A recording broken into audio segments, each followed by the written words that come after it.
Hey Saber Force fans, we are back. So today we're going to talk about the new it's anime, the new anime series from Disney called Star Wars Visions.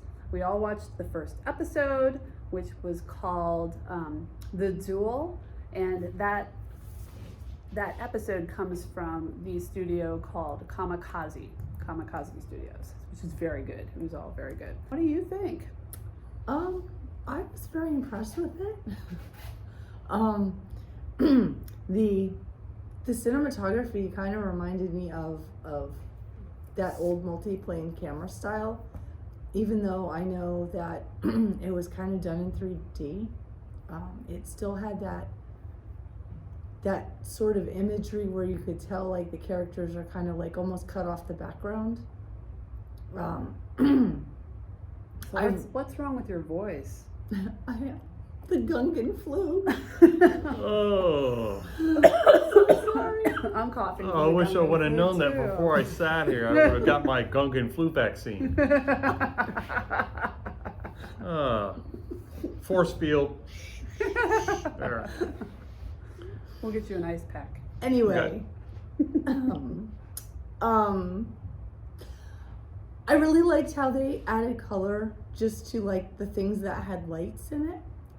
It just made, like the blaster fire and the lightsabers and the lights flickering from the droids stand out even more against that black and white grayscale type background.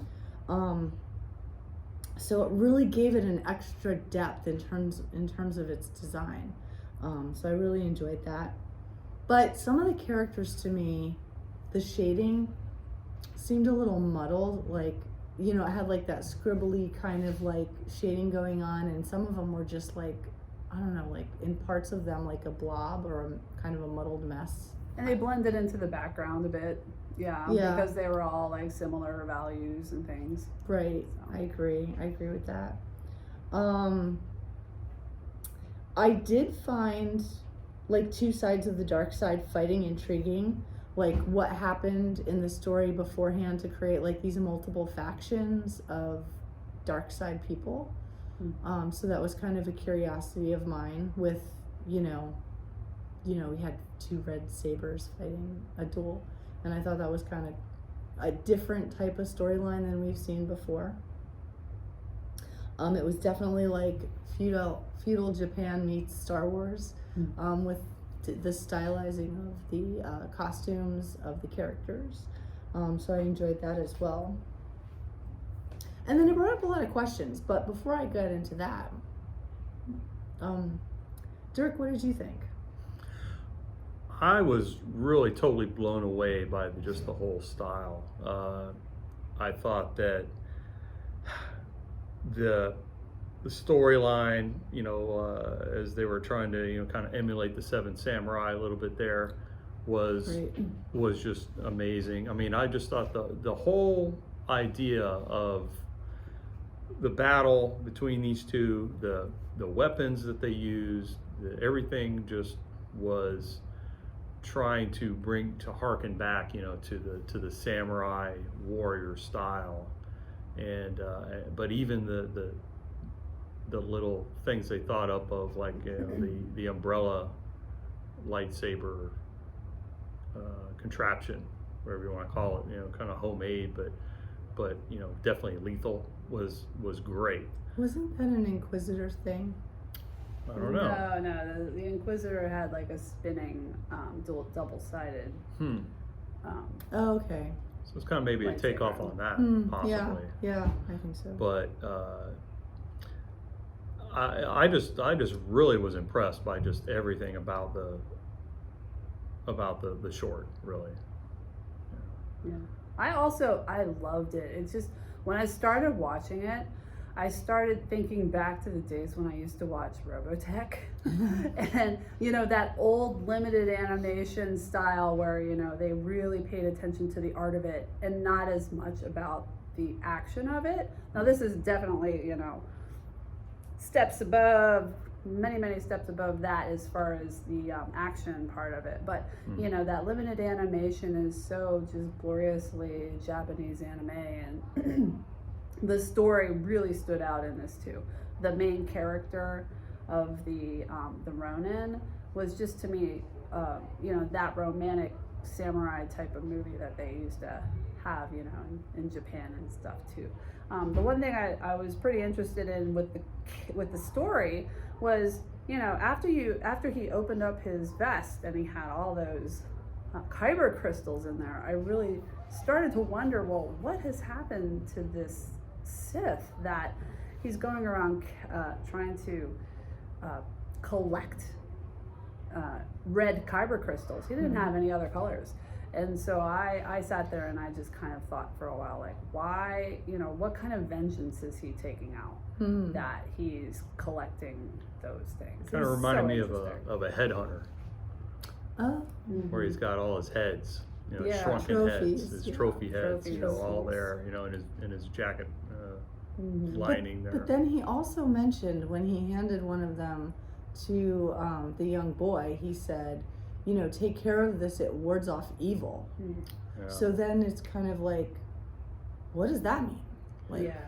like, you know, we all come to know Sith as, you know, evil beings, but is that the kind of evil it wards off? Because, you know, Is there a spectrum of Sith? Right.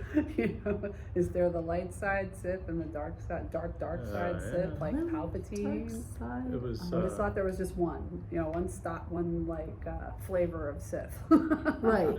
And like, does that mean if a Sith sees you carrying around a red kyber crystal, like they'll be like, "Hey, buddy, I know you. I'm just Yeah. gonna move along."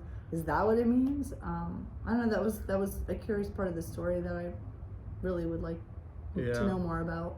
It's a little reminiscent, I thought, of the ending of, I forget which episode it was, where he gave the Jedi ring to the little stable boy at the end, and he didn't, you know, really know what it was, but I think it he was said, episode 7. yeah, I was thinking maybe around there, yeah. So it kind of reminded me a little bit No. about that in Was a it way. episode 7? I Might think have it was been. 9. Wasn't it 9? Yeah, see, I don't remember now. Yeah, I don't remember either. They're all mushed So, together in my I brain. think all our Saber Force fans out there, I'm sure they'll be able to tell us in the comments Yes. what episode that was from. I think it was with You no should Solo. problem. help us out. Refresh our memory. I'm revising my answer. I think it was Solo. Was it? I don't know. It could have been Solo. Oh. I think it was See, Solo. well, yeah, you guys let us know what episode it was, what film it was, where the ending was that. I could with the totally ring. see it in my brain. I just can't remember. Yeah, I which one it can was. too. I Yeah. mean, okay, whatever. But yeah, So moving I on. have a physics question. Sure, Are you guys ready? ask away. Okay. So I want to know that if like pretty much a lightsaber can cut through anything, how does it stay in The its scabbard. sheath? Yes. Yeah. Yeah, that was wrong. Well, it may have not made sense physically, but I think it was more, physically. Is that a word? no. But I think it was more just an homage to the Style. samurai. Style choice. Yes. Yeah. Yeah. I know, but their I kept look and their thinking, feel like, and their whatever. Stop I think that's- doing that. I think that's all it was Yeah. just to bring to mind more of the samurai way. Agreed. Yeah, I mean, I guess there could have been other ways to do that, but yeah, every time he took it out of that thing, I was like, oh my Yeah. god. And then at one point, because of the way it was done, I thought, well, maybe he's not a force user. Maybe the thing is on all the time, and it's just like he took it from someone. It's just like in this case. I don't know what it just like leapt my brain into like weird ways of thinking about it, because it shouldn't be like possible for it to stay in there. Well, I don't without think if it cutting was, through. if it was, I mean, isn't there some sort of metal out there that is Impervious. Yeah. impervious? It's the metal that the Mandalorians use. Oh, the Beskar Yeah, armor. Beskar. Okay. Yeah, Yeah. Beskar. So maybe, So maybe it's if made it was out of coated that. with Yeah. that makes sense. Yeah, that makes sense. Yeah. Absolutely. Hmm. Yeah, so I am looking forward to watching the next episode. Oh yeah. And I heard they're all different, so I'm kind of excited to see how they're all interpreted by the different studios. Me too. So I think that this film on its own could almost be, say, you know, a pilot for another offshoot of a Star Wars story, and using just that style, because there's that style is so popular right now, especially with the younger kids, which would make sense to try and bring in a younger generation to start enjoying, you know, new blood into the Star Wars story. And there's a lot of followers of anime and all that out there, so I think it would maybe be a good way to rebrand it a little bit to get a bigger following later. Absolutely. It was completely brilliant. Yeah. Mm-hmm. So what did you guys think of the droid?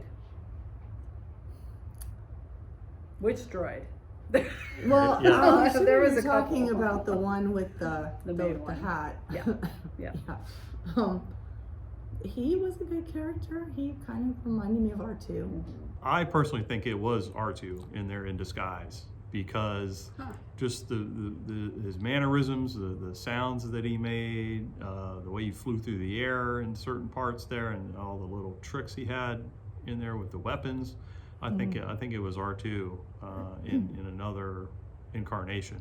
I never thought of that. That's Yeah, a me great neither. idea. Because, you know, as we know, droids live on forever, That's practically. Very true. And we don't So- know if this was like a prequel or a sequel or Yeah. where it went in the universe. It never really said. Right. I'm so- assuming it was after the fall of the Empire at some point, because of all the ragtag bandits of half put together stormtrooper outfits. Yeah. So Yeah. But that's one of the You never many know. ties that I was just enamored with, was how they stayed in such, you know, a cool anime style and still threw in those elements of Star Wars. And it made me, you know, so hooked into watching it, you know, those little Star Wars elements. So cool. Yeah. Absolutely. I can't wait to watch the next one. Yep. Okay, Saber Force fans, let us know down below in the comments what you thought of Star Wars Visions, the first episode, The Duel, and make sure you like and subscribe, and we will see you again very soon. Yes, Have a good we have one. some stuff in the works that we're putting together, so bear with us. Okay, toodaloo. Yeah. Bye. Bye-bye.